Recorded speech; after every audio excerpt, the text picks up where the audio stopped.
Okay, here we go. Chapter 6, Mr. Burke Goes Berserk. When we went out to the playground for recess, two big guys were there. They were sawing off the bottoms of the monkey bars. And when they finished, they picked the whole thing up and started carrying it away. "Why are you taking our monkey bars?" I asked. To rent a monkey bars. You can rent anything, you know." They also took away our swings, slides, climbing wall, kickball, volleyball net, soccer goals, and jump ropes. They even took the tetherball pole out of the ground. Then they threw all that stuff into a big truck and drove away. We were sad. There was nothing to do. What fun is recess when you have nothing to play with? "Mayor Hubble is just mean," said Andrea, and for once, I agreed with her. We wandered around the playground until we saw Mr. Burke coming out of the equipment shed. He had something in his hand. "Why is he still here?" asked Alexia. "Mayor Hubble fired him." "What is he holding?" asked Ryan. "It looks like a chainsaw," said Andrea. "A chainsaw?" We all started freaking out. "Mr. Burke is crazy," I yelled. "He must have snapped," yelled Neil the nude kid. "He's going to kill everybody in the school," yelled Ryan. "It'll be like that movie, The Texas Chainsaw Massacre," yelled Michael. Mr. Bolt pulled a cord to start up the chainsaw, and it made a loud noise like a motorcycle. "We've got to do something," shouted Emily. We were about to run inside and warn the teachers when Mr. Burke went over to the biggest bush in the playground. "Wait a minute," said Andrea. "He's not going to kill anybody. He's going to trim the bushes." Andrea was right, as usual. Mr. Burke started cutting the side of the big bush with the chainsaw. He carefully cut into one side, and then he went around to cut the other side. "Why is he trimming?" Emily started to say. "He's not trimming it. He's making a sculpture. A bush sculpture," said Andrea. She was right again. And Mr. Burke wasn't just making any sculpture. As he cut into the bush with the chainsaw, we could see that he was making a sculpture of a person. And as he continued cutting, we could see that it wasn't just any person. "It's Mayor Hubble," shouted Alexia. She was right, too. The bush looked just like the mayor.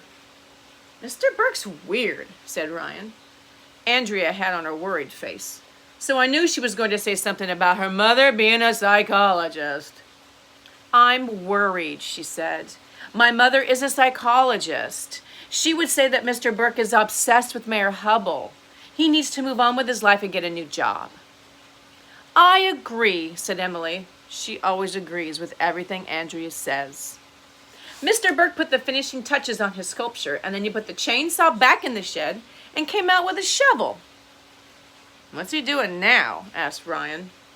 Mr. Burke went over to where the monkey bars used to be, and then he started digging a hole in the ground with that shovel. "See? It's like I told you. He must be digging up the bodies of the kids he murdered."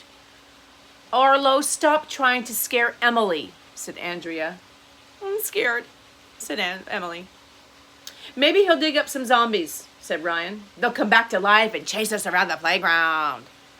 And if they catch us, they'll eat our brains," said Michael. "I saw that in a movie once." Emily totally started freaking out.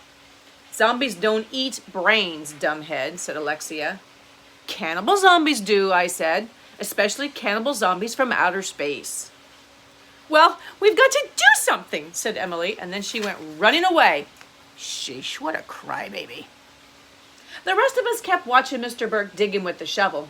First he would dig one hole, and then he'd dig another nearby, and then another one. "I think he's looking for something," said Ryan. Maybe he's digging up the Underground Railroad," I suggested. We learned about that in class the other day with Mr. Granite. "The Underground Railroad wasn't underground, Arlo," said Andrea, rolling her eyes. "Then why did they call it the Underground Railroad?" I asked. "Because it was hidden, you dumbhead," said Andrea. "They didn't want people to know about it." "Your face should be hidden," I said. "Then we wouldn't have to look at it."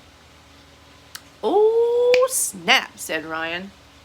Andrea was trying to think of something mean to say to me, but she never got the chance, because that's when the weirdest thing in the history of the world happened. Mr. Burke's shovel It's something sharp and metal. He must have broken off a piece of rock or something. He got down on his hands and knees and picked it up, and he was looking at it carefully. And then he took a magnifying glass out of his pocket and looked through it.